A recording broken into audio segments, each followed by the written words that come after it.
Segment of the show for today. We're talking to Mr. Mr. Kenneth Caine, who is the coordinator of the Nashville Black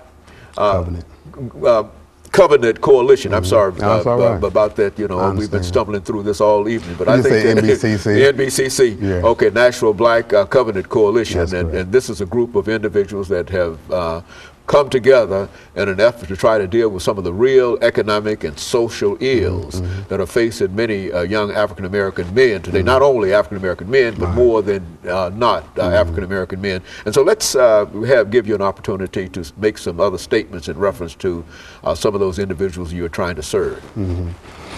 Well, as I said, it comes out of my spiritual center. I believe people of faith have a responsibility.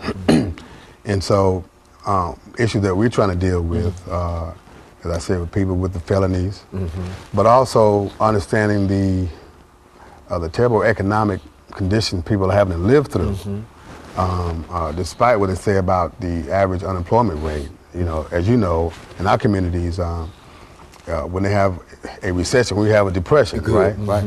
And so that's continuing, but it's getting worse. And of course now the violence and the drug scene. And so we understand that something structurally must be done. We understand that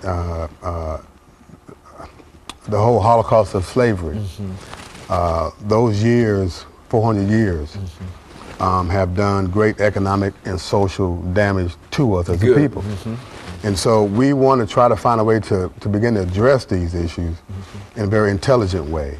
You know, we can't all march on the school board. You know? Most of our issues are rooted in money. Like, for instance, here in Nashville, some people don't have books in schools. It's a money thing. That's the money. And so we are sponsoring a conference in November 11th through the 13th of November. A group called Cobra is coming into town to talk about restitution and reparations. You know, how do we help America to deal with its historical debts that have yet to be paid? That has to be on the table, I believe, because we're in such dire straits.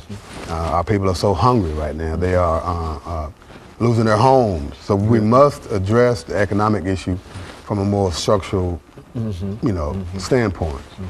Also on the agenda for our conference on next month at Tennessee State University, by the way, we're going to try to address our whole HBCUs across the country. We know that they've been under attack for some time. Not really finance. Not really finance. Again, economics. And so, you know, we're excited about this. We have Dr. Al-Hadi is going to give a piece about the whole HBCU experience and our economic dilemmas that we're facing, as is Fisk is facing, you know, difficulty. You know, many of our schools are facing difficulty. Same, And yet these schools have educated, from what I'm told, the majority of the educated class in America. You know, and so we want to continue those legacies of our HBCU. We must reclaim them. Okay. And help them to grow and flourish, you know. So. And to all of these, so this conference is November the 11th.